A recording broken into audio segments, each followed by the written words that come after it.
வருங்கால அரசு அதிகாரிகள் அனைவருக்குமே மிகப்பெரிய வணக்கங்கள். நான் தான் உங்களோட எஸ்பி வேலன். இந்த வீடியோல பாத்தீங்கன்னா நம்ம மருதநாயகம் அவர்களை பத்தி பார்க்க போறோம். வாங்க பார்க்கலாம்.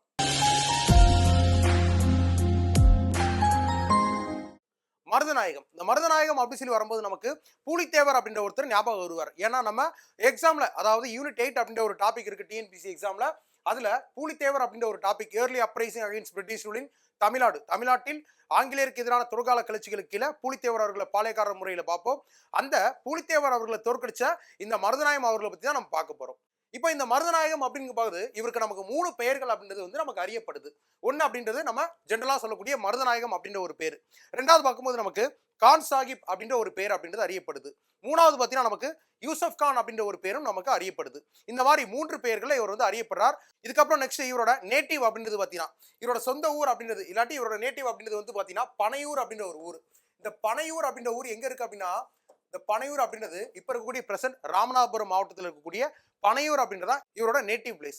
ரெண்டாவது, பிற்காலத்தில் இவர் இஸ்லாமிய மதத்துக்கு தழுவுறார். அப்படி தழுவும் போது எங்க தழுவுறார் அப்படின்னா, இவர் பனையூர் அப்படின்ற தன்னோட சொந்த ஊர்ல இருந்து பிற்காலத்துல புதுச்சேரி, அதாவது பாண்டிச்சேரி நம்ம சொல்லுவோம்ல, அந்த புதுச்சேரிக்கு இடம் பெயர்ந்தார். அந்த புதுச்சேரியில தான், அதாவது பாண்டிச்சேரியில தான் இவர் இஸ்லாமிய மதத்துக்கு, அதாவது முஸ்லீம் மதத்துக்கு வந்து மாறுறார்.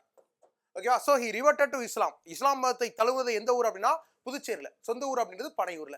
நெக்ஸ்ட், பிற்காலத்துல இவர் என்ன பண்றாரு அப்படின்னா, மெட்ராஸ்ல கவர்னரா இருக்கக்கூடிய ராபர்ட் கிளைவ், ஆங்கிலேய ஆளுநராக இருக்கக்கூடிய ராபர்ட் கிளைவ் அவர்களோட தலைமையில ஆங்கிலேய கிழக்கிந்திய கம்பெனி படைகளை இவர் இணைஞ்சிறார். பிரிட்டிஷ் ஈஸ்ட் இந்தியா கம்பெனி இருக்குல்ல, அந்த ஈஸ்ட் இந்தியா கம்பெனியோட போர்சஸ், அதாவது படைகள்ல இவர் வந்து ஒரு சோல்ஜரா, ஒரு சிப்பாயா வந்து இணைஞ்சிறார், ஒரு வீரரா இணைஞ்சிறார். வீரராக இணைஞ்சதுக்கு அப்புறம் ராபர்ட் கிளைவ் அவர்களின் தலைமையில வந்தவாசி அப்படின்ற ஒரு பகுதியில் ஒரு மிக பெரும் போர் ஒன்று நடக்கும். அந்த வந்தவாசி போர் அப்படின்றதுல இவரும் சண்டையிடுறார், ஒரு சிப்பாய சண்டையிடுறார். ஆனா ஒரு மிகுந்த ஒரு வீரம் அப்படின்றது வந்து வெளிக்காட்டுறார், பயங்கரமான ஒரு சண்டை அப்படின்றது இடுறார். ராபர்ட் கிளைவ் அவர்களே இவரை பார்த்து வந்து இம்ப்ரெஸ் ஆயிடுறாங்க. அப்படி இருக்கும்போது ஒரு மிகப்பெரும் வீரனா இருக்கக்கூடிய இவரை, அதாவது சோல்ஜரா இருக்கக்கூடிய இவரை பிற்காலத்துல பிரிட்டிஷ் ஈஸ்ட் இந்தியன் கம்பெனியோட படைகளுக்கு கமாண்டர், அதாவது தளபதியா மாத்திடுறாங்க. கமாண்டர், தளபதியா மாத்திடுறாங்க. தளபதியா மாத்தினதுக்கு அப்புறம் இவர் ஆங்கிலேய கிழக்கிந்திய படைக்காக தளபதியா இருந்த ஆங்கிலேய கிழக்கிந்திய கம்பெனி படைகளை வந்து வழி நடத்துறார். அப்படி வழி நடத்தும் போது இவர் முக்கியமா தோக்கடிச்சது யார் அப்படின்னு சொல்லி பார்க்கும்போது, ரொம்ப முக்கியமா மதுரை பக்கத்துல சோழவந்தான் அப்படின்னு ஒரு பிளேஸ் இருக்கு. சோழவந்தான், இந்த சோழவந்தான் அப்படின்ற பகுதியில இவர் ஹைதர் அலி அவர்களை தோக்கடிச்சிருக்கிறார். ஹைதர் அலி அப்படின்னு பார்க்கும்போது நமக்கு அப்போ வந்து அவர் வந்து ஒரு மைசூரை ஆட்சி செய்த ஒரு ஆட்சியாளராக இருந்தார்ல, அந்த ஹைதர் அலிய சோழவந்தான் அப்படின்ற பகுதியில வந்து இவர் தோற்கடிச்சிருக்கிறார். அது மட்டும் இல்லாம மதுரை அந்த பகுதியில் இருக்கக்கூடிய வீவிங் இண்டஸ்ட்ரி, அதாவது நெசவு தொழில் இருக்குல்ல, இது எல்லாத்தையுமே இவர் வந்து ஊக்குவிச்சிருக்கார். அதாவது நெசவு தொழில் அப்படின்றத இவர் நிறைய ஊக்குவிச்சிருக்கார் மதுரை சைட்ல. நெக்ஸ்ட், இப்படி இருக்கும் போதுதான் பிற்காலத்துல 1756 1756ஆம் ஆண்டு, அதாவது தளபதியா இருக்கிறதுக்கு அப்புறம் பாத்தீங்கன்னா 1755 ஃபர்ஸ்ட் 1755ல வந்து பாத்தீங்கன்னா பேட்டில் அட் களக்காடு போர் அப்படின்ற ஒரு போர் நடக்கும். இந்த களக்காடு போர் அப்படின்றது வந்து பாத்தீங்கன்னா கர்னல் ஹெரான் அப்படின்ற ஒருத்தரும் மாஃபூஸ் கான் அப்படின்ற ஒருத்தரும் சேர்ந்து பூலித்தேவர் அப்படின்றவருக்கு எதிராக படையெடுத்து சண்டையிடுவாங்க. ஆனா அந்த போர்ல பூலித்தேவர் அவர்கள் ஒரு வெற்றி அடைஞ்சிருவாங்க.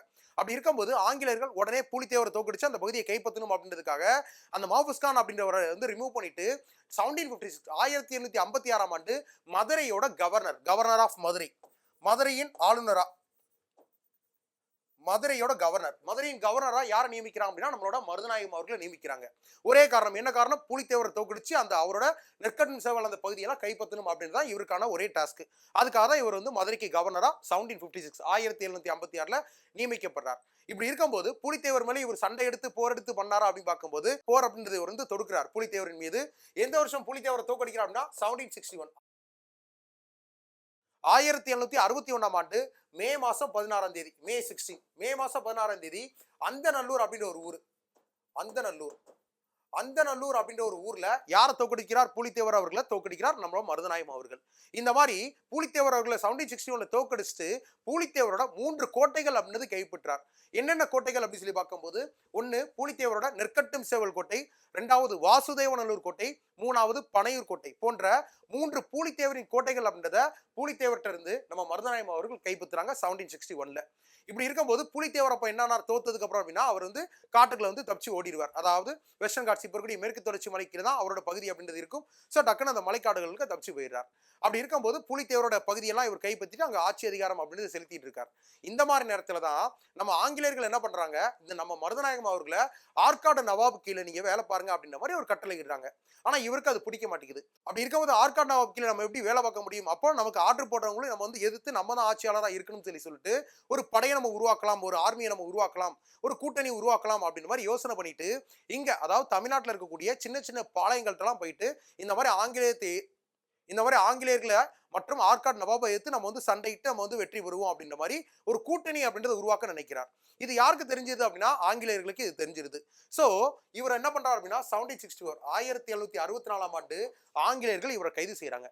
ஆனா மருதநாயகம் அப்படின்ற ஒரு மிகப்பெரும் ஒரு மாவீரன் அப்படின்னு நம்ம வந்து பார்த்திருக்கோம். அப்படி இருக்கும்போது இவர் வந்து சாதாரணமா கைது பண்ண முடியாது. ஏன்னா ஒரு மிகப்பெரும் எத்தனை பேர் வந்தாலும் சண்டையிடக்கூடிய ஒரு மாவீரனா இருந்திருக்கிறார். ஸோ அப்படிப்பட்ட நேரத்தில் 1764ல சம்மட்டிபுரம் அப்படின்ற ஒரு ஊர்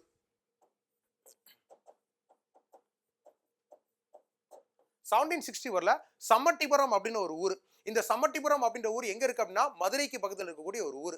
இந்த சம்மட்டிபுரத்துல இவர் வந்து தொழுகையில் இருக்கிறார். அதாவது ஒரு இஸ்லாமிய மார்க்கத்தை தொழுகினதுக்கு அப்புறம் அவர் தொழுகை அப்படின்றத அவரோட பிரேயர் வந்து பண்ணிட்டு இருக்கார். அந்த மாதிரி அவர் தொழுகை அப்படின்றது பண்ணிட்டு இருக்கும்போது ஆங்கிலேய படையினர் வந்து இவரோட கையையும் காலையும் கட்டி இவர் வந்து கைது அப்படின்றது பண்ணிடுறாங்க.